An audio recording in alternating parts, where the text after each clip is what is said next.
Get out! Sir, we don't deal with strays. Avery didn't move. Fingers whitened around the envelope. I want the garage on Breckenridge. Holloway stepped forward, close enough for Avery to smell the cologne. You? Buy property? A slow laugh. Avery's jaw clenched. Dogs don't own houses, boy. Dogs sleep outside. $1,000. Cash. Holloway snatched the envelope, Humiliating. shook crumpled bills onto the marble desk like dumping trash. This is 4 years of your life? He pinched a wrinkled 5 between 2 fingers. He signed the deed standing up, slid it across without looking. Take your rat hole. Go play. 2 months, you'll crawl back. Avery picked up the deed, hands steady, eyes locked. What Holloway just threw away for pocket change would keep him up at night for the rest of his life. But that part comes later. Man, wait. You need to hear how this kid got here. Because this story, it starts with a dead father and a $20 bill. The night before, Avery sat on the front steps of his mother's duplex, counting bills for the 11th time. $987. 13 short. The screen door creaked. Lorraine Green stepped out in hospital scrubs, faded blue flowers, frayed collar. Overnight shift at Detroit Metropolitan. Office cleaning from 7 to noon. 4 hours of sleep a day. That was what she gave herself. Still countin'. I'm short, Mama. She pulled a 20 from her pocket, held it out. No, that's yours. Earl Green would have walked through fire for a boy who builds with his hands. Avery took the bill, his throat locked. He'd stopped crying about his father at 12, not because the pain left, because he learned to carry it without falling. Earl Green, best mechanic on Detroit's east side. Not the computer and code kind, the close your eyes, listen to the idle, name the misfiring cylinder kind. He started teaching Avery at 6, tiny fingers mapping a carburetor from a milk crate. Every machine has a heartbeat, son. You just have to listen. Earl died at 41. Hydraulic lift failure at the shop where he worked nights. The owner had 2 prior citations for faulty equipment. Nothing changed until something did. Avery was 9. After that, the toolbox under the bed, the marbled notebook full of engine sketches, drawings so precise his shop teacher asked if he'd trace them from a textbook. He hadn't.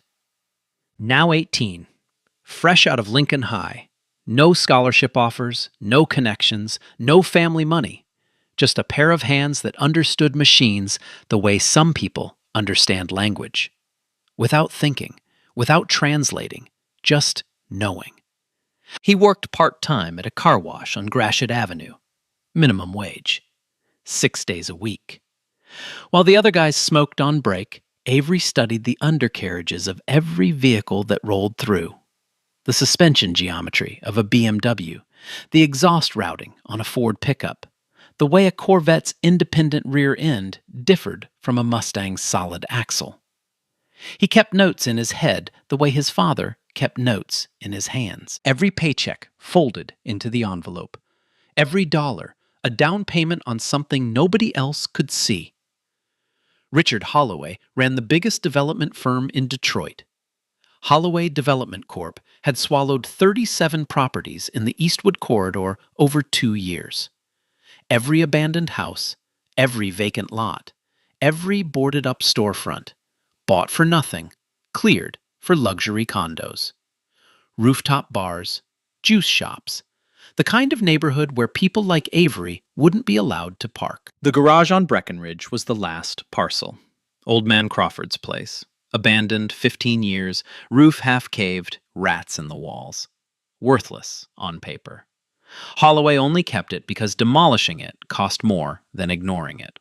And now, some 18-year-old kid with grease-stained fingers and $1,000 wanted to buy it. To Holloway, the math was simple. Sell the junk for $1,000. Wait 2 months for the kid to run out of money, out of hope, out of whatever foolish idea had brought him into that lobby. Then, take the land back for free when the boy defaulted. The whole corridor, clean. Every lot accounted for, ready for bulldozers and blueprints and buildings that would erase every trace of what Breckenridge used to be. He didn't know about Earl Green's toolbox. He didn't know about the notebook. He didn't know that the boy he'd just called a dog could hear the heartbeat in machines that most grown men couldn't even start. And he definitely didn't know what was buried under 15 years of dust inside that garage. Nobody did. Not yet. Avery stood in front of the garage on Breckenridge Street at 6 in the morning, deed in his back pocket, and wondered if Holloway had been right. The building looked like something the city had forgotten to demolish. Corrugated steel walls streaked with rust. A roll-up door hanging off one track. Weeds pushing through cracks in the concrete pad out front. The roof sagged in the middle like a tired spine. A faded sign above the door read, "Crawford's Auto," half the letters missing. He pulled the padlock. It crumbled in his hand. Orange dust. The door screamed when he shoved it open. The sound echoed down the empty street. Nobody came to look. Nobody on Breckenridge came to look at anything anymore. Half the houses were boarded. The other half were waiting to be. Inside, the air was thick. Dust and oil and something animal. 15 years of nothing. Cobwebs hung from the ceiling like curtains. A workbench ran along the far wall.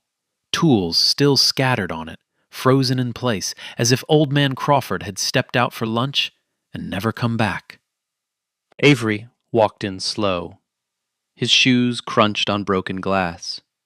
He ran his hand along the workbench. His fingers left trails in the dust. Wrenches, socket sets, a torque wrench still in its case, a hydraulic jack with a cracked handle. Then he saw it. In the back corner, behind a stack of rotting tires, shapes under canvas tarps. 3 of them. Large. Still. He grabbed the first tarp and pulled. Dust exploded into the air. He coughed, waved it away, and looked. A 1967 Ford Mustang Fastback. Highland green. Or it had been once. Now the paint was clouded, the chrome pitted, the tires flat and cracked. The windshield had a spiderweb fracture across the passenger side. Rust bloomed along the rocker panels like bruises. But the body was straight. The frame was solid. And when Avery popped the hood, the 289 V8 was still there. Complete. Every bolt in place. His hands started shaking. Not from fear, from recognition. He pulled the second tarp. A 1970 Chevelle SS396. Tuxedo black, buried under grime. Bench seat torn, dashboard cracked. But the big block engine sat untouched, like a sleeping animal. The third tarp. A 1969 Camaro Z28. Hugger orange under layers of filth. The rally stripes barely visible. Mice had eaten through the wiring harness. The interior smelled like decay. 3 cars. 3 legends. Abandoned for 15 years in a building everyone called junk. Avery sat down on an overturned bucket. His knees were shaking. Not from cold, from the weight of what he was looking at. 3 machines that most collectors would kill to find, sitting in the back of a garage that a billionaire had sold him as a joke. The irony wasn't lost on him. Holloway had been so busy laughing at the boy that he never bothered to check what was in the building. He didn't move for a long time. He pulled out his phone and searched. A restored 67 Mustang Fastback in good condition, between $150,000 and $220,000. A clean Chevelle SS, north of $100,000. The Z28, depending on matching numbers, could push past $180,000. He was sitting on $500,000 in dead machines that nobody knew existed. He called Darnell Washington. his best friend since 7th grade, the kid who filmed everything: lunch fights, stray cats, sunset over the freeway. Darnell answered on the second ring. "D, get over here. Bring your camera." "It's 6 in the morning, Ave." "Bring your camera." Darnell showed up 20 minutes later on a bicycle with a phone mounted on a selfie stick. He walked into the garage, saw the 3 cars, and didn't speak for 10 seconds. "Bro.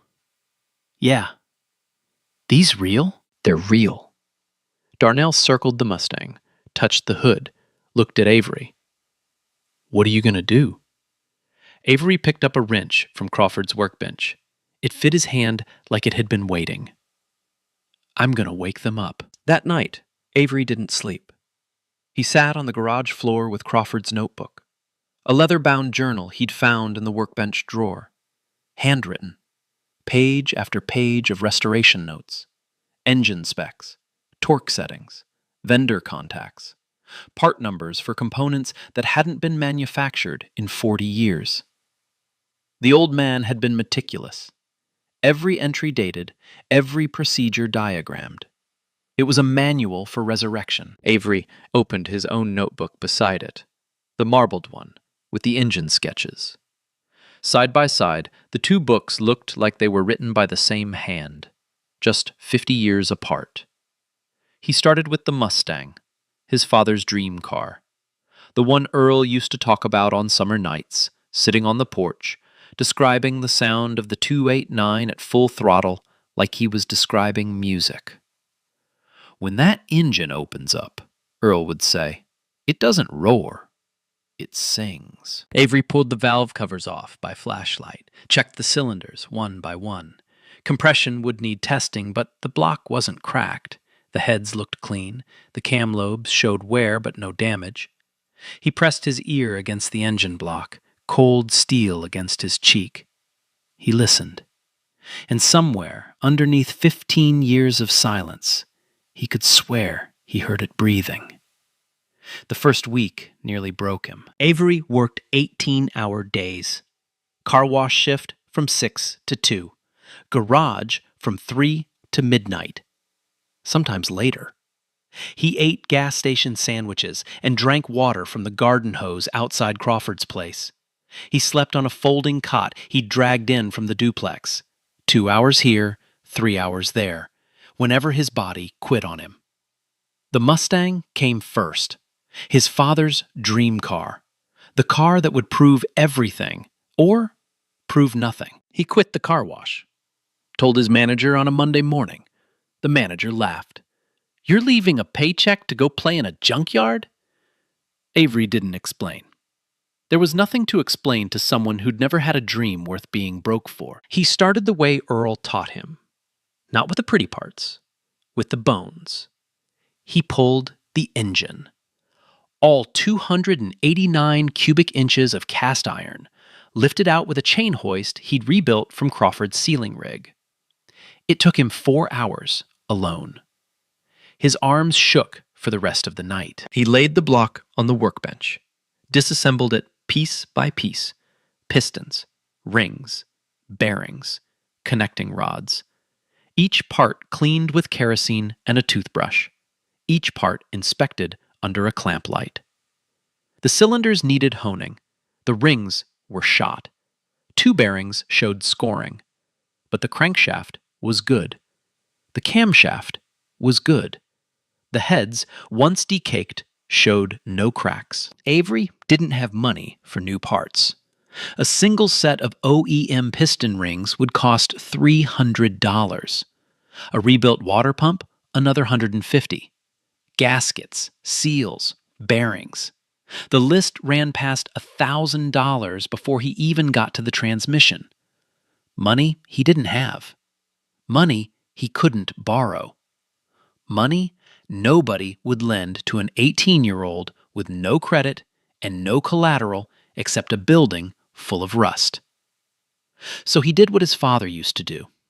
He hunted Saturday mornings at the junkyard on 8 Mile before sunrise.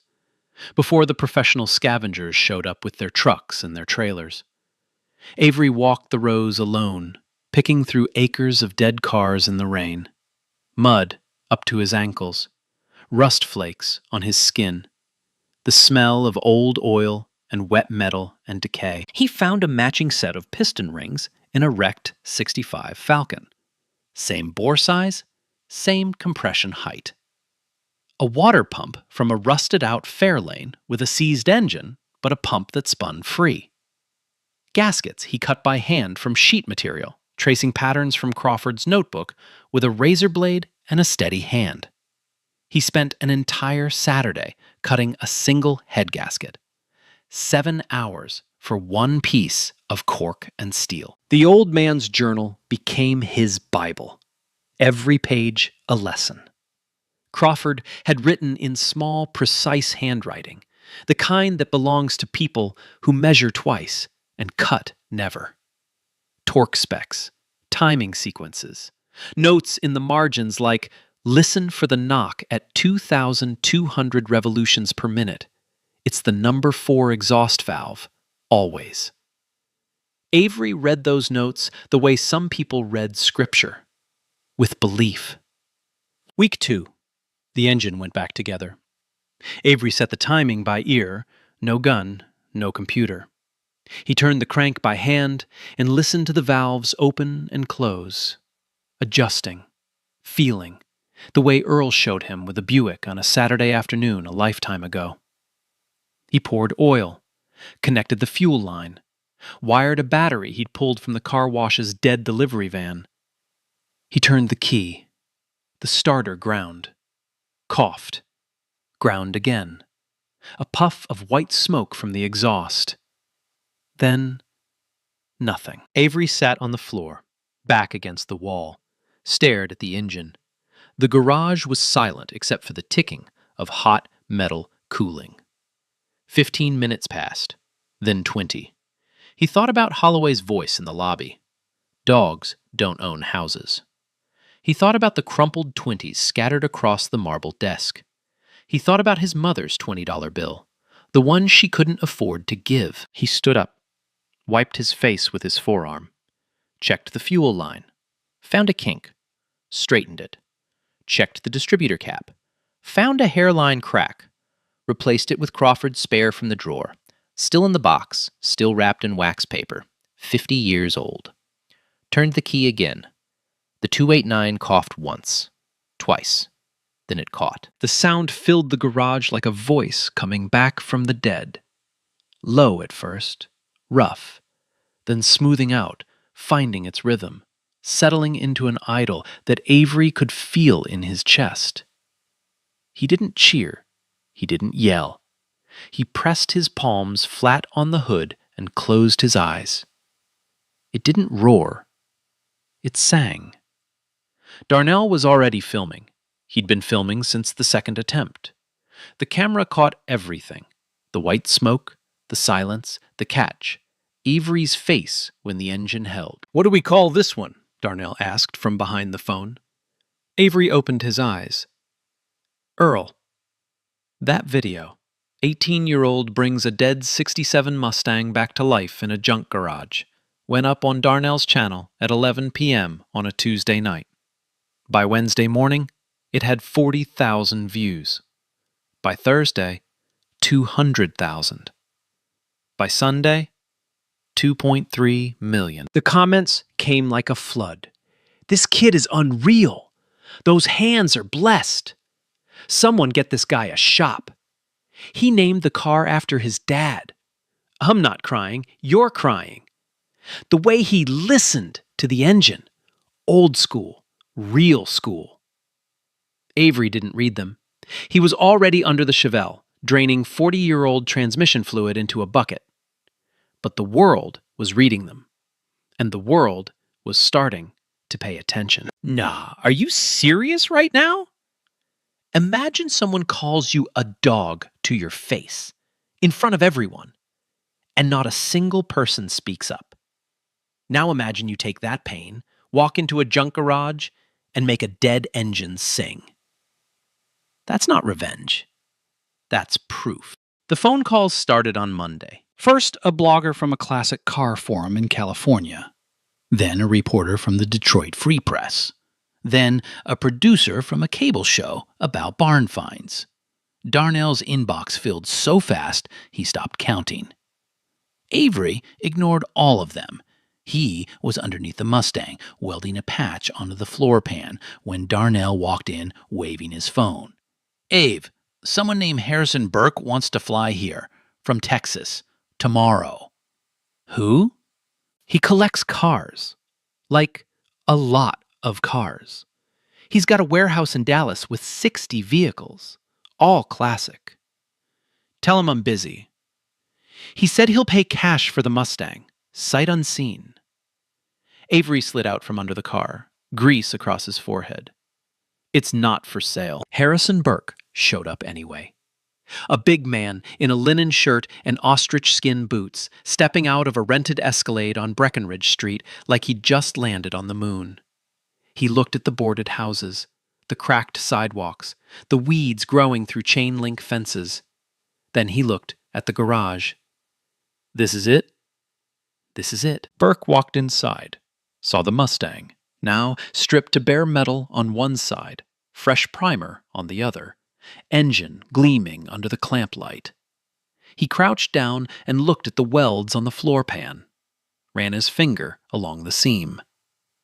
Who taught you this? My father. Where'd he learn? Same way I did, listening. Burke stood up, dusted off his knees. I'll give you $185 for this car, right now. Cash. Avery shook his head. Not selling, but I'll restore one of yours. $40,000. You supply the car, I supply the hands. Burke stared at him for a long time. Then he smiled the way people smile when they recognize something they haven't seen in a while. Deal. That was the first contract. Burke shipped a 1965 Corvette Stingray to Breckenridge 3 days later, on a flatbed that barely fit down the street. The neighbors came out to watch, kids on bicycles, old women on porches, a tow truck driver who took a photo and posted it with the caption, "Something's happening on Breckenridge." Something was. The Corvette was a disaster. The frame had hidden rust that didn't show until Avery pulled the body panels. The differential was frozen solid. The wiring harness had been chewed through by something that lived in the trunk for a decade. Burke's mechanic in Texas had declared it a lost cause. That's why Burke shipped it to Detroit. He wanted to see if the kid in the video was real or just lucky. Avery worked on it 7 days a week. He fabricated a patch panel for the floor from sheet steel, cutting and bending it by hand because he couldn't afford a press brake. He soaked the differential in penetrating oil for 3 days, heating it with a propane torch every 4 hours, until it finally broke free at 2 a.m. on a Wednesday. He rewired the entire car from the firewall back, using Crawford's color-coded diagrams from a 1963 Corvette entry that matched the harness layout almost exactly. Avery finished the Corvette in 5 weeks. Every gasket hand-cut, every chrome piece polished by hand. The paint, Nassau blue, he mixed himself, matching the original formula from a chip he'd found under the dashboard. When Burke saw the finished car on a video call, he went quiet for 8 seconds. Then he said one word. Perfect. He wired the $40,000 that afternoon. Then he did something that no amount of advertising could buy. He told 3 friends. Not casually. He called each one personally and said the same thing. There's a kid in Detroit you need to know about. Trust me. In the world of classic car collecting, a recommendation from Harrison Burke was worth more than a full-page ad in any magazine. His word was currency, and he just spent it all on Avery Green. By month 3, Avery had a waiting list. 4 clients, then 7. A retired surgeon from Chicago who shipped a 1971 Plymouth Barracuda. A tech founder from San Francisco with a 1968 Jaguar E-Type. A country singer from Nashville who'd inherited a 1957 Chevy Bel Air and wanted it restored for her father's 80th birthday. Avery hired 2 kids from the neighborhood, Jamal Torres, 17, who'd been heading nowhere fast until Avery put a wrench in his hand and told him to listen, Keisha Bryant, 19, who could sand a fender smoother than anyone Avery had ever seen, including his father. He paid them $15 an hour, more than any of them had ever made. He taught them the way Earl taught him, not by explaining, but by doing. Stand here. Hold this. Watch the metal. Feel the torque. Listen. Jamal burned through 3 grinding discs the first day. Keisha accidentally sanded through a primer coat and had to start over. Neither of them quit. Neither of them wanted to. Lorraine came to the garage on a Sunday afternoon. She hadn't been since Avery bought the place. She'd been afraid to see what $1,000 and a dream looked like in the daylight. She walked through the roll-up door and stopped. The garage was transformed. Clean concrete floor, painted gray, tool boards on every wall, organized, labeled. The Chevelle and the Camaro sat side by side, half restored, gleaming under new fluorescent lights Avery had wired himself. A radio played Motown from the workbench.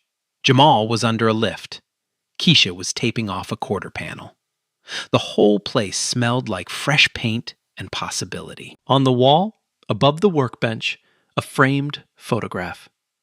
Earl Green, 32 years old, leaning against a Buick with a wrench in his hand and a grin on his face.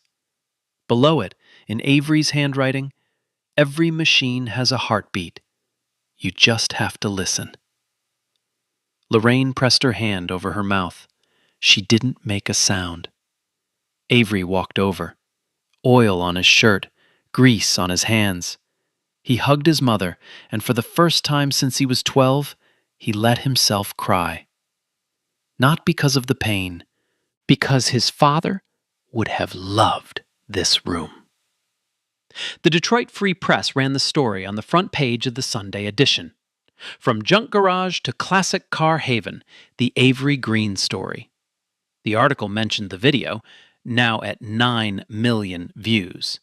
It mentioned Burke's endorsement. It mentioned the waiting list, the neighborhood kids learning a trade, the framed photo of Earl. It also mentioned the price. An independent appraiser, contacted by the reporter, estimated the value of Green's garage, the business, the inventory, the brand, the contracts, at $1.8 million. Month 3. $1.8 million. From a place a CEO called a rat hole. Darnell's latest video title? The $1,000 Garage, Month 3 Update. You won't believe this. 14 million views. And counting. The internet had a new favorite underdog. And Richard Holloway, somewhere on the 42nd floor, was about to find out.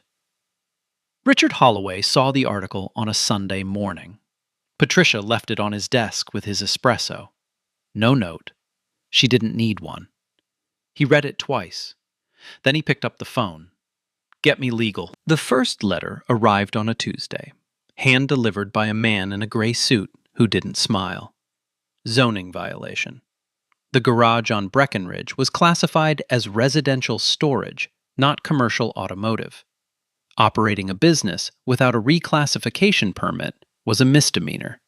Cease all operations within 14 days or face criminal charges. Avery read the letter 3 times. His hands didn't shake, but his stomach did. The second letter came Thursday. Noise complaint, filed by a property owner 2 blocks north. A property owned, Avery later discovered, by Holloway Development Corp. The complaint alleged excessive noise during restricted hours. A fine of $500 per documented incident. The third letter came the following Monday. Environmental violation. Improper storage and disposal of automotive fluids. An inspector would arrive within 48 hours. The inspector came. A man named Pruitt with a clipboard and a camera. He photographed everything. The oil drums, the solvent cans, the paint booth Avery had built from plywood and plastic sheeting. He found 3 minor violations. Real ones. Avery had been too busy building a business to study environmental codes. "You've got 30 days to comply," Pruitt said. He didn't look at Avery when he said it. "After that, we shut you down." The inspections didn't stop. Building inspector the next week, structural concerns about the roof. He spent 6 hours measuring joist spans and taking photographs of the ceiling, while Avery stood in the corner watching his workday evaporate. Fire marshal the week after that.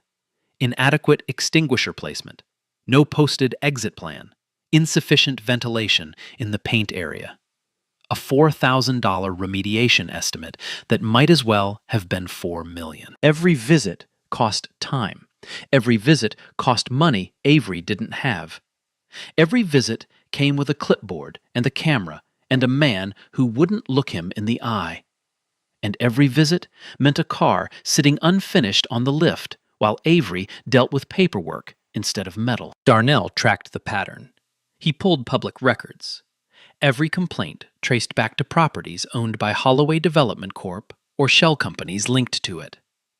Every inspector visit followed a phone call from the same law firm, Garrett and Pierce, Holloway's retained counsel. "They're trying to bury you," Darnell said, sitting on the hood of the half-finished Camaro. "Legally. Slowly. So it looks like you failed on your own." Avery knew. He'd known since the first letter. But knowing didn't make it easier. The worst night came in week 4 of the siege. 2 a.m., Avery, alone in the garage. Jamal and Keisha had gone home. The Barracuda sat on the lift with its transmission pulled. 3 compliance deadlines in the next 10 days. Legal fees he couldn't afford. A client from Chicago calling every day asking about delays. He sat on the floor next to Earl's photo. The fluorescent lights buzzed above him. "I don't know how to fight this, Dad." The photo didn't answer. Photos never do. He thought about calling Holloway, asking for terms, selling back the garage and walking away with whatever dignity he had left. $1,000 in, 1,000 lessons learned. Maybe Holloway was right. Maybe people from where Avery came from didn't get to build things. Maybe the world had a ceiling, and he'd just hit it. He picked up his phone, scrolled to Holloway Development Corp's number. His thumb hovered over the green button. Then he looked at Earl's photo. His father's face. That grin. That wrench. And he remembered something Earl said once. Not about engines. About life. "The machine doesn't care who you are, son. It only cares if you're good enough. And you are." He put the phone down. Then it rang. A different call. Unknown number. 2:15 in the morning. "Avery Green?" "Yeah, my name is Claudia Whitfield. I'm an attorney. I saw your story on the news." "I can't afford a lawyer, ma'am." "I know. That's why I'm calling for free." Avery sat up straight. His back ached. His eyes burned. But something shifted in his chest. A gear catching, a cylinder firing, the smallest spark of something he'd almost lost. Hope. "What do you need from me?" he asked. "Everything. Every letter, every inspection report, every name. And don't throw anything away. People like Holloway always leave a trail.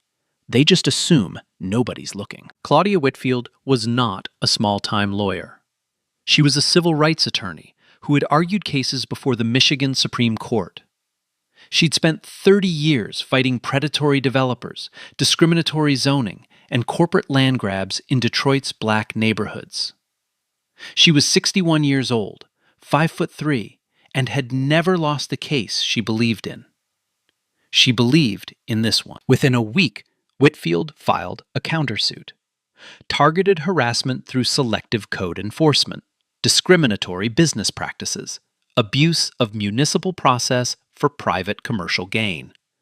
She subpoenaed Holloway's phone records. She subpoenaed the inspection requests. She subpoenaed the shell company registrations. Every single complaint traced back to one desk on the 42nd floor. Whitfield held a press conference on the steps of the Wayne County Courthouse. She laid out the evidence in 12 minutes flat. No emotion, no drama, just facts, dates, and names. She ended with one sentence. Richard Holloway didn't try to shut down a garage. He tried to shut down a young black man's future. And the law has something to say about that. The local news picked it up first, then national. CNN ran a segment, Detroit Teen's Garage Dream Under Attack by Developer. The clip of Avery standing in front of his garage, arms folded, grease on his shirt, the Mustang gleaming behind him, became the thumbnail of the week. The community responded. Not with words, with bodies. 40 neighbors showed up at the next city council meeting. Lorraine spoke for 3 minutes. She didn't raise her voice. She didn't cry. She said, "My son bought a building that nobody wanted, in a neighborhood that nobody cared about, and turned it into something that matters. And now a man in a suit is trying to take it because he's embarrassed that an 18-year-old black kid did what he couldn't, made this block worth something." The council voted unanimously to reclassify the garage as a commercial automotive property. The noise complaints were dismissed. The environmental violations were downgraded to warnings with a compliance extension. Holloway's legal assault collapsed in 9 days. Forbes called the next morning. They wanted a feature. The Forbes journalist arrived on a Wednesday. Her name was Nadia Cole. She brought a photographer, a fact-checker, and a skepticism she'd earned from 12 years of writing about people who turned out to be less than advertised. Avery Green was not less than advertised. She spent 3 days in the garage. She watched him rebuild a carburetor without looking at the manual. She watched him tune a 396 big block by ear while Jamal timed it with a strobe, and the readings matched within half a degree. She watched Keisha sand a quarter panel for 2 hours, checking it with her palm every 10 minutes, rejecting imperfections that Nadia couldn't see with a magnifying glass. She interviewed Harrison Burke by phone. "I've been collecting cars for 22 years, Burke said. "I've worked with shops in California, Alabama, Connecticut. The best work I've ever seen came out of a junk garage in Detroit, from a kid who wasn't old enough to buy a beer." She interviewed the surgeon from Chicago. "I've restored cars with 3 different shops over the years," he said. "None of them called me to discuss the history of the vehicle before starting work. Avery did. He wanted to know why the car mattered to me. That's not a mechanic. That's an artist who happens to use wrenches." She interviewed the tech founder who flew to Detroit specifically for the interview. He brought his E-Type, now finished. British racing green, wire wheels gleaming, the straight 6-engine purring like a cat in a sunbeam. "I paid $42,000 for this restoration," he said. "The shop in Palo Alto quoted me $90, and their work wouldn't have been half as good." She interviewed the country singer, who cried on camera when she talked about the Bel Air. "My daddy sat in that car on his 80th birthday and he couldn't speak.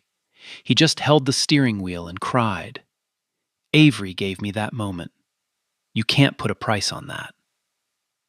Every one of them said the same thing in different words. This kid doesn't restore cars. He resurrects them. She pulled the numbers. In 6 months, Green's Garage had completed 11 restorations. Average contract value? $38,000. Total revenue? $418,000. The 3 original cars, the Mustang, the Chevelle, the Camaro, were now fully restored, collectively appraised at $470,000. The business had a waiting list through the following year. 14 clients. Deposits paid, Nadia hired an independent appraiser, Kirkland & Associates, one of the top business valuation firms in the Midwest. They assessed everything: the brand equity, the social media reach, the client contracts, the inventory, the real estate value of the lot on Breckenridge, which had tripled since Avery bought it. The number came back on a Friday afternoon: $4.2 million. The appraiser noted in his report that the figure was conservative. The brand value alone, driven by over 40 million cumulative video views and a story that had been covered by CNN, Forbes, the Detroit Free Press, and over 200 independent media outlets, was difficult to quantify. "This is not just a garage," the report read. "It is a cultural asset." Nadia read the number to Avery over the phone. He was under the Camaro when she called. He slid out, sat on the creeper, and didn't say anything for a long time. "You okay?" she asked. "I paid $1,000 for this place." "I know. He called me a dog." "I know that too." The article published on a Monday morning. The $1,000 garage that became a $4.2 million empire. Meet Avery Green. It was the most read story on Forbes.com for 3 consecutive days. The photo on the cover? Avery leaning against the Mustang, arms crossed, the garage door open behind him, sunlight cutting across the concrete floor, became one of the most shared images on the internet that week. Richard Holloway read the article in his office, alone. The espresso went cold on his desk. $4.2 million. The lot he'd sold for $1,000. The building he'd called a rat hole. The kid he'd called a stray. He picked up the phone. Not to call his lawyers this time. He called Avery directly. The number was in the article. "I'd like to meet." "I know where your office is." "No, I'll come to you." Holloway drove to Breckenridge Street on a Thursday afternoon. No Escalade. No driver. A silver Mercedes sedan that he parked on the cracked asphalt in front of the garage. He sat in the car for 2 minutes before getting out. Avery was waiting. Standing in the open doorway, grease on his hands. The Mustang behind him, gleaming. Earl's photo on the wall. Holloway walked up. He looked different than the man in the lobby 6 months ago. Smaller, somehow. The suit was the same price. The posture was not. "I'll give you $6 million for everything. The garage, the lot, the business, the name. $6 million. Right now." Avery didn't blink. "No." 7. "No." Holloway's jaw worked. "Name your price." "There's no price. This isn't for sale." "Everything's for sale, kid. That's how the world works." "Not my world." They stood 3 feet apart. The smell of fresh paint and engine oil between them. Holloway looked past Avery into the garage, at the cars, the tool boards, the kids working, the photo of Earl Green, the quote on the wall. He looked at it the way a man looks at something he destroyed, and then watched someone else build from the rubble. "You know what you cost me?" Holloway said. Quiet now. No smirk. "This block was the last piece, the whole corridor, 2 years of acquisition. You, sitting here, on this lot, killed a $200 million development." "I didn't kill anything," Avery said. "I built something. There's a difference." Holloway opened his mouth, closed it, opened it again. Nothing came out. Speechless. For the first time that anyone at Holloway Development Corp. could remember. Completely, utterly speechless. He turned around, walked to his car, sat behind the wheel for a full minute before starting the engine.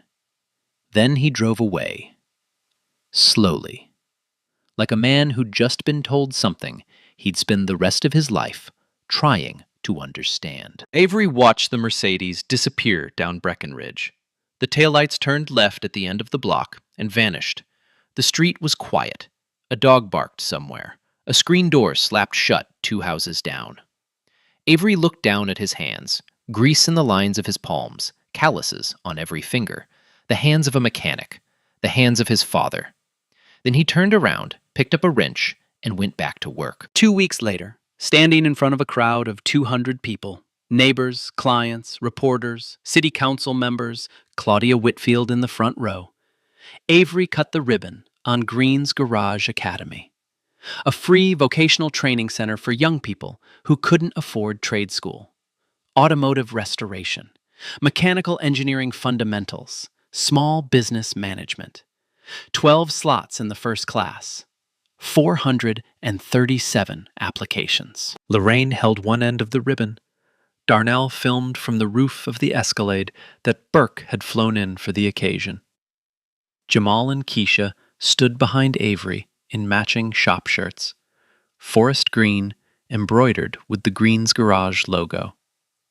On the wall behind them, above the bay doors, a new sign: professional, permanent, lit from below. Green's Garage Academy, established by Avery Green. Every machine has a heartbeat. You just have to listen. Avery held the scissors. He looked at his mother. She nodded. He cut the ribbon. The crowd erupted, and somewhere on the 42nd floor of a glass tower downtown, a man sat alone in a very expensive chair and heard nothing at all. 1 year later, Breckenridge Street looked like a different planet.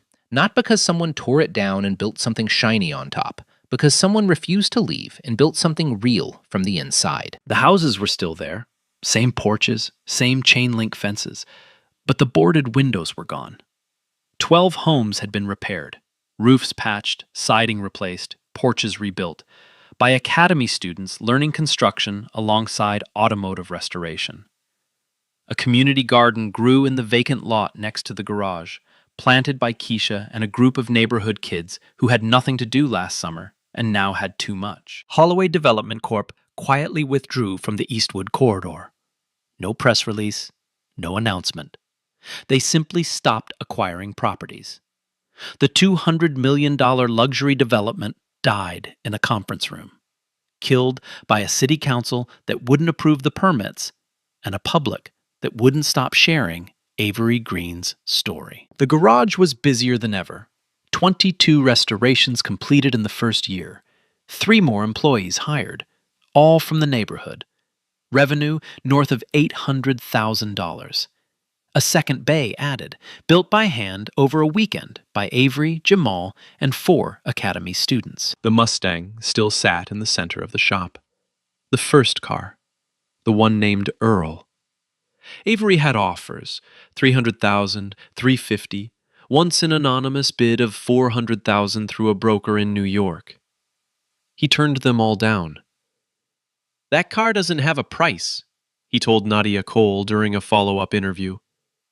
"It has a name." People asked him why. Why keep a car worth nearly $500,000 when the money could fund the academy for years? Avery's answer was always the same. That car is the first thing I built with my father's hands. The first thing I finished that he started dreaming about 30 years ago. If you can put a price on that, you don't understand what any of this is about. Nobody asked again. The academy graduated its first class of 12 in the spring. 9 of them found jobs within 60 days at dealerships, body shops, and independent garages across Michigan, Ohio, and Illinois. 2 started their own mobile repair services. 1, a 17-year-old named Curtis Wells, who had been expelled from 2 schools and arrested once for stealing a car stereo, was offered a full scholarship to a technical college in Grand Rapids. Curtis's mother came to the graduation. She found Avery afterward, in the back of the garage, wiping down a torque wrench. "My son was going to prison," she said. "You know that." "I know." "What did you say to him? What did you do?" Avery hung the wrench on the board, straightened it. "I gave him a wrench and told him to listen." She hugged him. He let her. And when she pulled back, she looked at the garage, the lights, the cars, the kids working, and said, "This place saved my son's life." Avery didn't say anything. He just nodded, because he knew. He'd been that kid once, standing on a milk crate, reaching for something bigger than himself, with a father who believed he could touch it. Avery turned 19 on a Saturday in October. Lorraine made a cake. Darnell brought a card signed by 400 people, followers from the channel who'd mailed messages from 31 states. Burke sent a case of root beer with a note, "Still the best hands in the business." That evening, Avery walked through the garage alone. Lights off, moonlight through the bay windows. He stopped at the workbench where Crawford's notebook still sat, open to the same page it had been on the first night.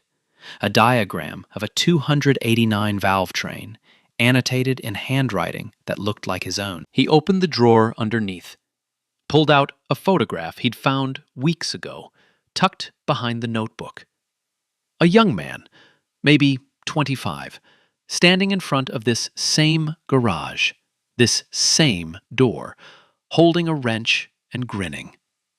On the back, in faded pencil, Arthur Crawford, 1971. First day.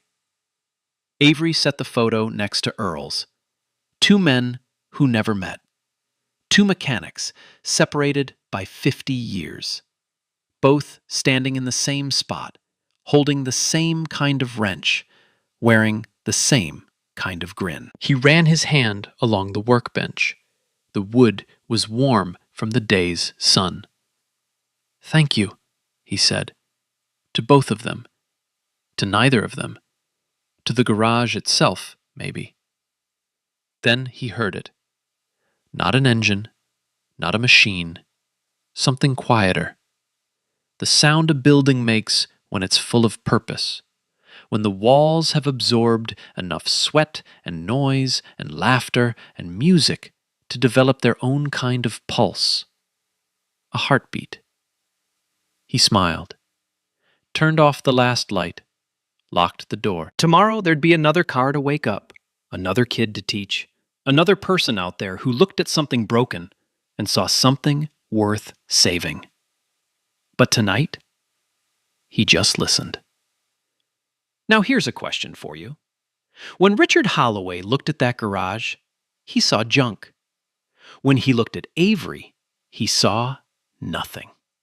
A stray, a dog, someone who'd crawl back in 2 months. What do you see? Because there's a kid on your block, in your city, in your school, right now, with grease on their hands and a dream that nobody takes seriously. And they're one chance away from becoming Avery Green. Or one door slammed shut away from becoming just another statistic that people shake their heads about. So share this story. Not for the algorithm, for that kid. Because maybe, just maybe, they need to hear that a junk garage and $1,000 and a pair of steady hands can change everything. Hit subscribe, turn on the bell, and drop a comment. What's the one dream you'd spend your last $1,000 on? Because somewhere out there, a machine is waiting, and it has a heartbeat. You just have to listen. Man, I can't even. Imagine being 18, grease on your hands, and a billionaire calls you worthless. Now imagine proving him wrong so hard he drives to your door begging. Put yourself there. Feel that. That's why I had to tell this story.